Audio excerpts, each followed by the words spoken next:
დაგვისვეს კითხვა რომ ვრცელდება ინფორმაცია ბაზალეთში არაბულ დასახლებასთან დაკავშირებით და ჩვენ გითხარით რომ ჩვენც ნახეთ ეს ინფორმაცია უბრალოდ შეგვხვდა ინტერნეტში, მაგრამ გადამოწმებული არ ქონდა, იმიტომ რომ დღეებში გავრცელდა, მაგრამ გითხარით რომ დაგვირდით რომ ამ თემას გადავამოწმებდით და გავარკვევდით დეტალურად, რეალურად რა ხდება, რამდენადაც შევძლებდით.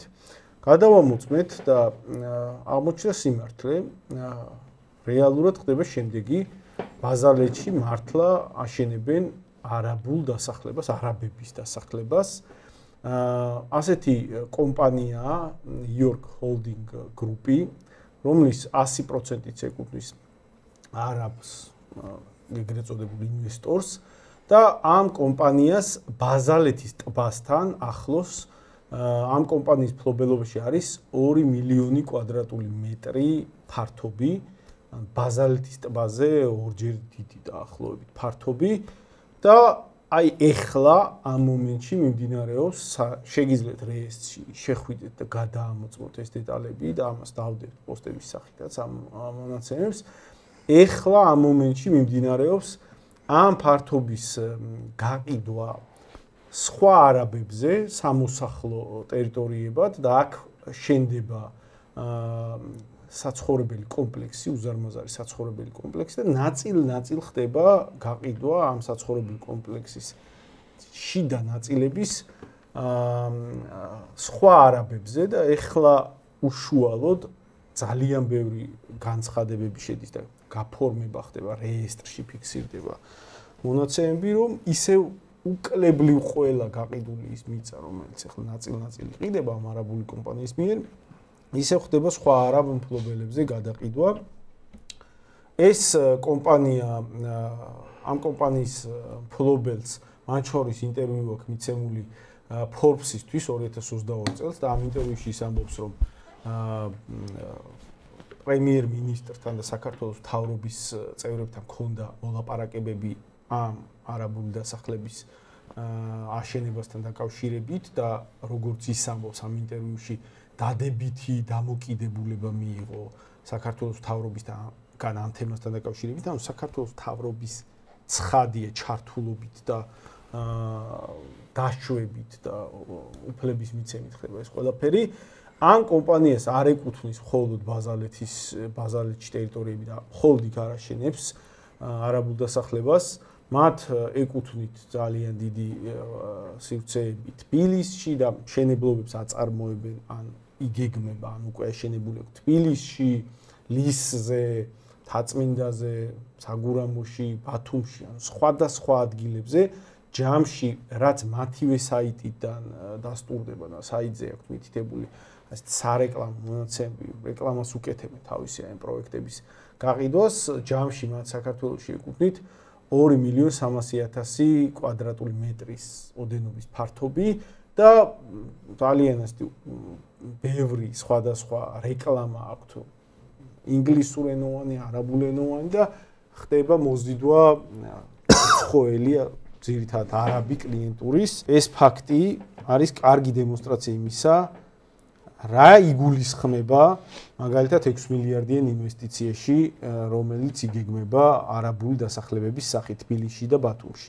როცა გვეკითხებიან ვისზე როგორ და რა ფორმით გეგმავენ იმ მიწების და იმ ტერიტორიების და იმ კომპლექსების გაყიდვას, აი ეს რამე სამკითხავ კი არ არის კაცო. ამის ეხლა ცოცხალი მოქმედი, აი ხა პირდაპირ ამ მომენტში მოქმედი მაგალითები გვაქვს ეხლა.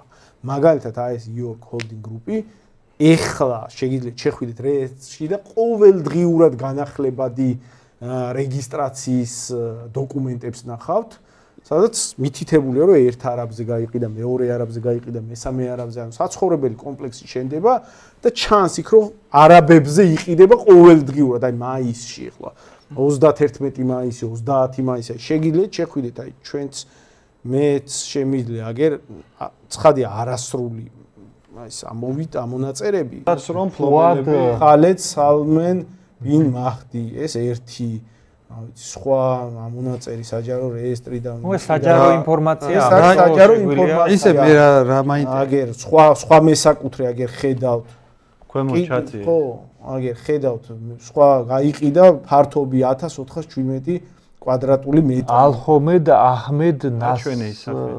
აგერ არის სახელი. ნასრ არ ვიცი ვერც ვკითხულობ წესიერად. აგერ ხედავთ მისამართი დუშეთი, დასახლება რადიოსადგური. ჩავდივართ კიდე. ეს არის რაღაც მცირე პროცენტი ამოვიწერთ, მაგრამ იქ ათასობით განცხადება რაიონ დუშეთი, დასახლება რადიოსადგური. კიდე იგივე ზომის სხვა ნაკვეთი. ესაკუთრე ფუად სალედ სალმენ ბინ მაჰდი.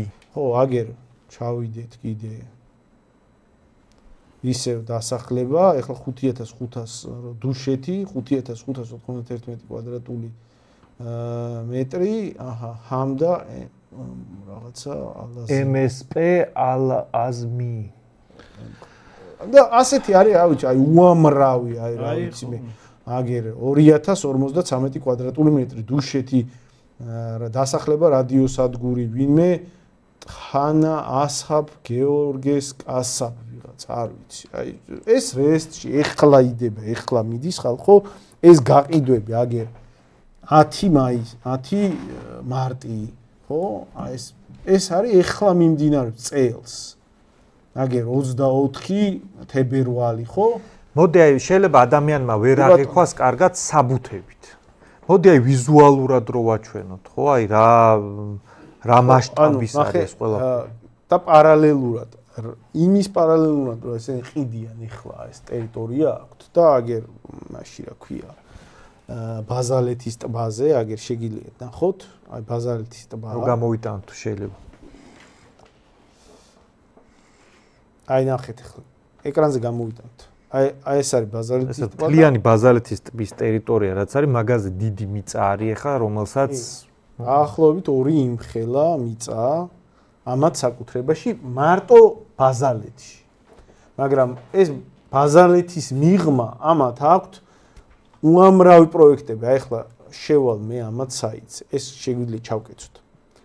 შევალ ამათ საიტზე და გაჩვენებთ ამათ მთელი პროექტები აქვთ საქართველოს რა ვიცი, ყველგან. აგერ ეს არის ამათი საიტი, ჩართეთ. გამოვიტანოთ. აი ეს არის York Towers, ესეთი რაღაც. York Holding Group-ია ასეთი კომპანია, აგერ სხვადასხვა თბილისშია ეს რაღაცა, ტერასა თბილისი. ესეც აი გავხსნათ. აგერ ბაზალეთის ეს ბაზალეთის კომპლექსი, ეს ლისი, ბათუმი. მოდი აი ნახოთ რა სად არის აგერ. და ვიღაცები რო კითხულობენ რომ რა პრობლემას ხედავთ აგერ ვიღაცა ჩამოდის და ფულს დებს ბიჭო არაბებზე ყიდულობ არავინ უბრალოდ ფულს არავინ არ დებს აი რაც გაჩვენეთ ხა საჯარო რეესტრიდან ამ მონაწერი ეგ მაგ მიწას და მაგ თავის აშენებულს ყიდის არაბებზე ანუ არაბების მიერ ხდება მაგ მიწის მაგ საკუთრების ათვისება ესეთი მიწები და ტერიტორიები რო იყიდება ეგ იმიტომ იყიდება, რომ სახელმწიფოს მხრიდან არ არის, ანუ ფასეულობად არ არის ჩათვლილი, ეგ ადვილად მიდიან მასეთ ნაბიჯზე, ხო? აი, აგერ, პირობითად 55000 კვადრატული მეტრი აი კომპლექსს აშენებენ საგურამოში. ბათუმი აგერ 29500 კვადრატული მეტრი აი ბათუმში ეს რაღაცა აქვიან კომპლექს. ბათუმი, ბიანკა ბათუმი York Towers. 70000 კვადრატული მეტრი, რომელიც თბილისის ისტორიულ შემოგარენში კრწანისში მდებარეობს.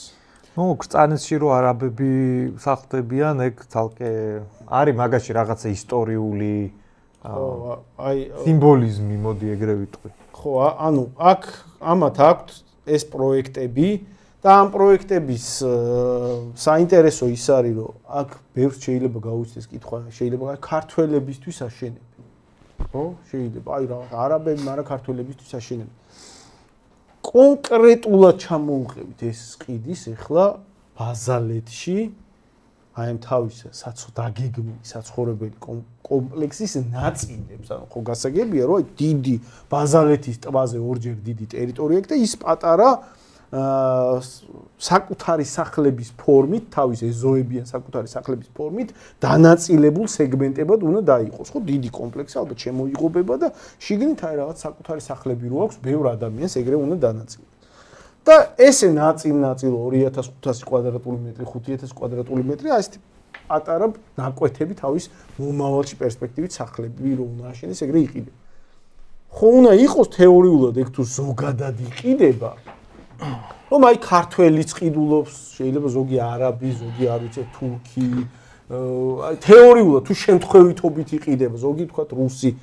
ჩამოუყევით, ეხლა იყიდება ეგ ნაკვეთი. ეხლა ხდება გასხვისება. მე პატარა ერთი სახელი ვერ ვიპოვეთ ქართული. ან დაგეგმილი პროექტი აქვთ, კომპლექსს აშენებენ და დაგეგმილი კონკრეტულად იციან ვიღაცა არაბული ჯგუფები ყავთ, რომლებზეც იციან ვინ არის კლიენტები და ვისთვის აშენებენ და ვიზე გაყიდვა. ბევრი მაგალითად ჩვენ ეგეთ პრეტენზიებს გვიყენებს ხოლმე, რომ აი ეროვნულ ფლანგზე სხვებთან რატო არ ერთიანდებით რა. და ბიჭო, აი რატო ვერ ხერხდება აგიხსნით რა. ხალხი, რომელიც პოზიციონირებს, რომ აი ეროვნულ ფლანგზე არის, მათი მნიშვნელოვანი ნაწილი ამ პრობლემაზე აი ესე ხმალი იშიშულა და არაფერი პრობლემა არ არის მაგაში. მე ვერ ხედავ ვერაფერ პრობლემას. პირიქით, ვინც ვამბობთ, რომ არაბებს რომ მასიურად აქ მიწები მიაქვთ, ფულით და გავლენებით რო შემოდიან, ეგრო საფრთხეს მატარებელია, ჩვენ რომ მაგაზე ვლაპარაკობთ, ჩვენ ვართ ცუდი ხალხი. და პრობლემა რა არის, კაცო, პირადად ჩვენზე შეტევა, რავი ხე მიჩვეულები ვართ რა, მე მგონი ამ საქართველოში არავინ არ დარჩა, ვინც ჩვენ უსამართლოდ რაღაცა შეტევები არ განახორციელა ჩვენზე, მაგრამ ბჭო, ეს ქართული მიწა იყიდება, გაიგე? და არ შეიძლება ყველაფერზე ოცნების პრავება რა. არ შეიძლება აი რახან ბიძინამ და ოცნებამ თქვა აბა ეხა ვიშიშვლოთ საინფორმაციო מחვილით და ყველაფერი გავაправოთ, არ შეიძლება. აი ეხლა შოთა რასაც აჩვენებს, ადამიანს ეგ თუ პრობლემად არ მიაჩნია, ლიბერალურ ფლანგზე რო იყოს მესმის. მაგრამ ეროვნულ კონსერვატიულ ფლანგზე ვარ და ამაზე პრობლემა არ მაქვს, ეგ ლოგიკის ფარგლებიდან არის გასული რა. აი ვიდეოს ჩვენება მინდა ამათი რეკლამა იყო.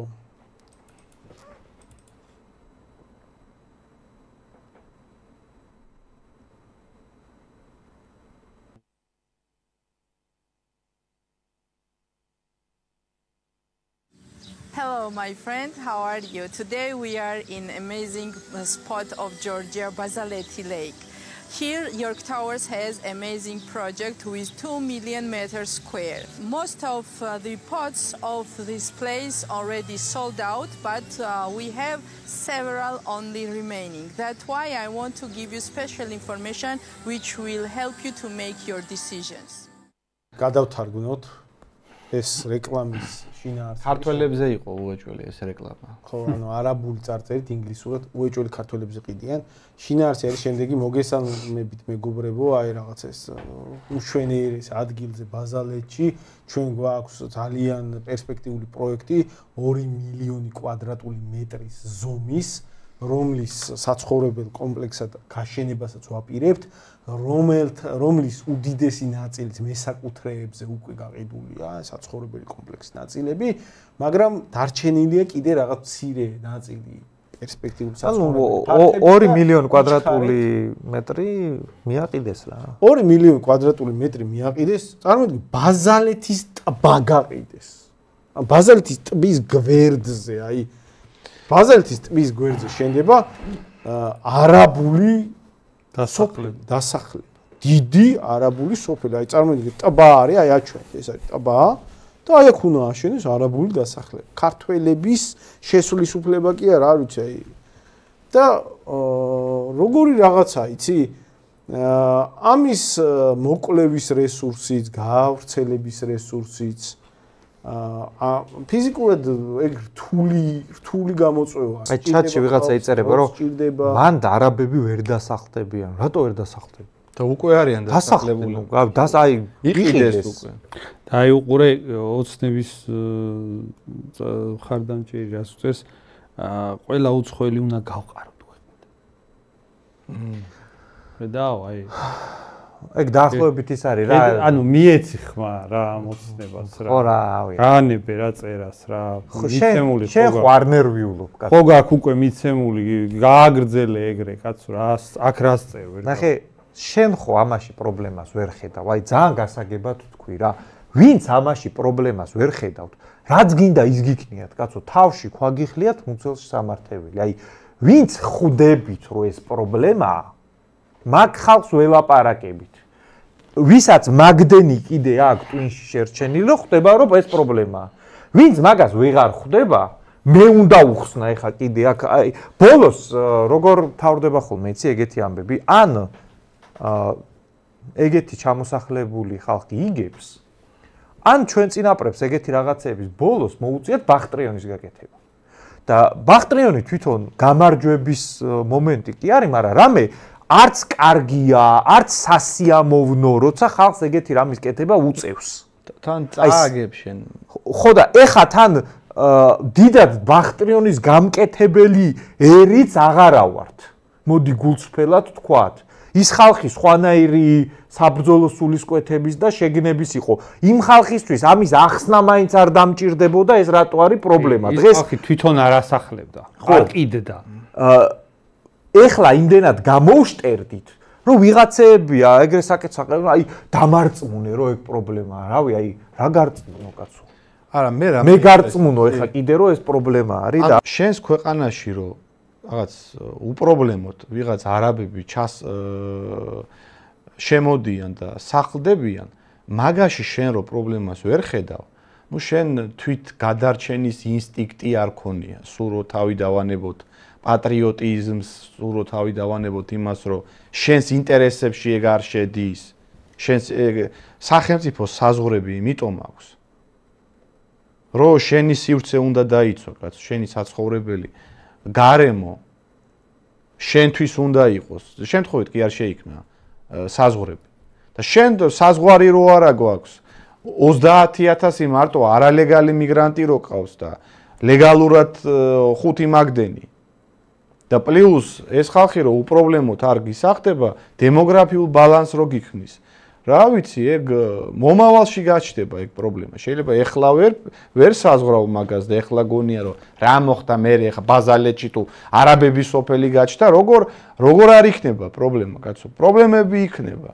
იმიტომ რომ იმდენად განსხვავებული კულტურა რელიგია წარმოდგენები გვაქვს კაცო მაგ ხალხთან რომ ეხლა კომპაქტურად რო დაასახლებ შენგან განსხვავებულ ეროვნებას ეგ გამოიწვევს კონფლიქტებს. კაც ჩვენს ტერიტორიაზე ორი ეთნიკური კონფლიქტია. თან იმ ხალხთან, რა ვიცი, რაღაც საერთო ისტორია წამსი მაინც ქონდა და გვაქვს. მაგრამ მაინც გვაქვს, ხო? ეთნიკურ ნიადაგზე ორი კონფლიქტი. და არაბებს ეგ ჯერ ესე თუ გავაგრძელეთ კიდე გავიჩალეთ. საერთოდ სხვა ვიღაცა უცხორო მოყავს, რომელთან ისტორიულად მხოლოდ ტრობა გაკავშირებს. მეტი არაფერი არ გახსოვს იმ ხალხთან, მხოლოდ ტრობა გახსოვს. ეგეთ ხალხს რატო ასახლებ? ეს ხელისუფლება აკეთებს შემდეგ მიყვება შემდეგ ტაქტიკას. რეალურად არც ერთ გლობალურ მოთამაშესთან ამ ხელისუფლებას არ აქვს არც დალაგებული, არც რაიმე სტრატეგიული ურთიერთობა და შესაბამისად არც რაიმე ზურგი, მათ შორის ფინანსური. და ეხლა იმ რეალობის წინაშე დადგა, რომ დასავლეთიდან ნაწილობრივ უკვე დასანქცირებულია და მომავალში შეიძლება უარესად ელის. მან რაღაცა ფინანსური ზურგის ძებნის პროცესში სხვა ალტერნატივა ვერ მონახეს და არაბულ მათი აზრით არ ვიცი ყველაზე უსაფრთხო თუ არ ვიცი რა ჩათვალეს არაბულ მიმართულებას მიაყრეს ახლა მზერა. და ეგრეთ წოდებულ ბჭყალებში ინვესტიციას, ოღონდ ეს არ არის ინვესტიცია, ეს არის უბრალოდ ექსპანსია. მიმართეს ექსპანსიას არაბებისას. მათზე ყიდიან ქართველების საარსებო სივრცეს. იმისთვის რომ გარკვეული რაოდენობის თანხები ქვეყანაში შემოვიდეს და ამით უზრუნველყონ ეკონომიკური მდგრადობა კრიზისის პერიოდში. და სამწუხარო ის არის რომ იმ რეალობაში როცა ამათი უნიათობის გამო კრიზისი გაიწელა, არ ვიცი 13 წელი კრიზისშია ქვეყანა, არ თავდება პოლიტიკური კრიზისი, ეგ შეიძლება დამთავრებას თლად არც ექვემდებარებოდეს. ჩვენ კიდე დიდი ხანი ვიყოთ პოლიტიკურ კრიზისში. და პოლიტიკური კრიზისი ნიშნავს იმას, რომ ესენი ასე გააგრძელებენ ქვეყნის რესურსების და საარსებო სივრცის გაყიდვას იმისთვის, რომ ფინანსების შემოდინება გრძელდებოდეს. როცა კითხვა სვამდნენ, რომ კი მაგრამ აი 6 მილიარდიან ეგრეთ წოდებულ ინვესტიციაზე არაბულ დასახლებებზე რო ლაპარაკობთ, იქნებ ეგ უბრალოდ ინვესტიცია და ფული ხო უნდა შემოდიოდეს და თქვენ წინასწარ საიდან იცით რა სქემა იგულისხმება მაგ ყველაფერში ეგრევე რატო ასკვნით რომ ეგ არაბებზე გაყიდვისთვის გათვლილი პროექტია. იქნებ, საერთოდ ადგილობრივებმა როგორღაც არ ვიცი როგორ უნდა ამოიგონ ეგ უზარმაზარი 6 მილიარდიანი ჩადებული თანხავდა. მან რამე სამკითხავ კი არა. წესით სინამდვილეში ყველას ესმოდა, ვინც აი მეტნაკლებად ახლოს არის პოლიტიკურ სივრცესთან, უბრალოდ ვიღაცები ძალიან ყოჩაღები არიან პროფესიონალურად თავის გამოშტერების საქმეში, როცა აწყობთ. ხო და რამე საეჭო მან კი არ არის, კაცო, მან პირდაპირ აგერ მოდელი დევს, ეხლა მუშაობს, ამუშავებულია და თვითონ იძახიან ეს ეგრეთ წოდებული ინვესტორები ექსპანსიას ვინც ახორციელებენ, რომ თავრობასთან კომუნიკაცია, თავრობასთან დიალოგი და მოლაპარაკებები ქონდათ ამ თემაზე და ცხადია თავრობასთან ერთად ახორციელებენ ამ პროექტებს და პროექტების შინაარსი არის შემდეგი. აბა სხვა შემთხვევაში რატო გათვლის დიდი ინვესტიციის ჩადებას ღარიბ ქვეყანაში ვიღაც არაბეთიდან ჩამოსული მილიონერი რომელსაც რა ვიცი აქაურ ეკონომიკურ მდგომარეობას რო შეხედავ აქაურებს საკუთარი სახლები რო აქვს იმას უყიდის ბანკი და იმას ვერ ინახავენ და რავი ნახევარი საქართველოს ქვეყნიდან გავიდა ვიზზე უნდა წარმოიდგინოს ახლა თუნდაც ამ ბაზალეთის ტერიტორიაზე მშენებარე ძვირადღირებული კომპლექსი იქნება ბათუმში იქნება საგურამოში იქნება ამის მყიდველებს აი კლიენტებს ვისში უნდა ვეძებდეთ ვისში უნდა ვგულისხმობდეთ და არც სამკითხავ არ არის, აგერ შედით რეესტრში პირდაპირიდება, აი ახლა საათობრივად იყიდება, აი ახალი და ახალი განცხადებები ემატება, რომ ერთმა არაბმა იყიდა, მეორე არაბმა იყიდა და ზუსტად იგივე პროექტია ის 6 მილიარდიანი, ეს კეთდება ოღონდ ბევრად დიდი. ანუ ეს 6 მილიარდიანი არ არის, ეს არის ბევრად ნაკლები მასშტაბის, ასეთი ბევრია, სხვადასხვა ასეთი კომპანიებია საქართველოში, არაბული და სხვა უცხოური და ისინი ყიდულობენ პროექტებს და აშენებენ, მაგრამ ის რაც იგეგმება 6 მილიარდიანი პროექტის სახით, ეგ ნუ რაღაცა კოლოსალური ოდენობის არის და მაგას შეიძლება საერთოდ წალეკოს საკითხი. აი ოცნების დამცველი წერს რო ხა ბოლო რაღაცა სომხებზე და აზერებზე არ გაქვთ კითხვები თემა შეცვალეთო და სომხების და აზერბაიჯანელების მასიური მიგრაცია საქართველოში, მასიური შემოსვლა ახლა არ ხდება, მასიური შემოსვლა ხდება ამათი, ეგ ერთი და მეორე თემას ჩვენ არ შევცვლით კი არა კაცო, აი თქვენ კოცებს ეგრე რომ გტკივათ ეს თემა და აი გეგონება მაზოლზე ფეხი დაგაჭირეთ, აი კნაველს რო იწყებთ. მაგითი კარგად ეთყობა, რომ ამალზე ლაპარაკი ჩვენ არ უნდა გავაჩეროთ. იმიტომ რომ ყველამ აი ქართული ოცნების მხარდაჭერმა ძალიან კარგად იცით რა მაგრად მიქარავთ ამას რო აპარავებთ. და ჩვენ ამაზე თემას შევცვლით კი არა კაცო, ამაზე ვილაპარაკებთ სულ. ერთი კომენტარის წაკითხვა მინდა და პასუხი. ეხლა გადავხედე ამ მონაწერებს რეესტრის, მან ეგ მიწები ძალიან ბევრი არაბ მესაკუთრეებზე გაყიდული, ან ჯერ რაც არ გავყიდეთ მაგ კომპანიის იორკ თაუერსის სახელზეა დაწერილი. მეგობრები, ზუსტად მაგას ვლაპარაკობ. თვითონ ეგ კომპანია იორკ თაუერსი, ეგ არის არაბული კომპანია, 100% არაბებს ეკუთვნის. ეგ მიწა 2 მილიონი კვადრატული მეტრი ბაზალეთის ტბის გვერდით. ეგ მაგ კომპანიას, ანუ არაბულ კომპანიას ეკუთვნის უკვე, მათზეა გაყიდული. მათ ეკუთვნით, უბრალოდ თავისივე მიწებს სამოსახლო ნაკვეთებად იმ შენებარე კომპლექსში, რომელიც იგეგმება, შენებარე საცხოვრებელ კომპლექსში, თავისივე მიწებს ნაკვეთებად ყიდიან სხვა არაბებზე, ქართველებზე არა. აი კონკრეტულად ჩამოუყევით ამ არაბების საცხოვრებელი კომპლექსი, არაბული კომპანიის, მათი მიწები ნაწილ-ნაწილ საცხოვრებელ ფართებად რო იყიდება, ვინმე ქართველზე კი არ იყიდება. უკლებლივ ყველა არაბია ვიზეც ყიდიან და ეგ არის ბიზნეს პროექტი, რომელიც ამათ აქვს. ეგ არის ჩვეულებრივი ეთნიკური ექსპანსია, რომელსაც ზუსტად იგივე მიდგომით ჩაატარებენ იმ 6 მილიარდიან არაბულ ინვესტიციას. ააშენებენ რაღაც კორპუსს, რომელიც იქნება MR ჯგუფის, პირობითი კორპუსს, საცხოვრებელ კომპლექსს, სასტუმროს, ასე შემდეგ, ააშენეს კორპუსი და შიგნით ბინებს გაყიდიან ისევ არაბებზე. არ გიგონთ არა მე რა მაინტერესებს იცი აი სადღაც არაბეთიდან კაცი დადგა და ბაზალეთში ჩასახდა ეგრე უნდა ხდებოდეს ანუ ეგრე უნდა ხდებოდეს რომ სადღაც გადაკარგულიდან კაცი მოდის და შენს ტერიტორიაზე სახდება ან ერთი კაცი კი არა სოფელი არა ეგ მე სოფელი ჩდება იმიტომ რომ ეგა ამოცანა ანუ ეგრე უნდა ხდებოდეს მე მაგ კულტურის მაგ რელიგიის და მაგ სოფხედველობის და მაგ ეთნოსის ხალხი იწყებს ისე ცხოვრებას როგორც მისი კულტურა მისი რელიგია და მისი სოფხედველობა ითვალისწინებს და ეგ ლოგიკურია არაბულ სოფელში არაბული წესებია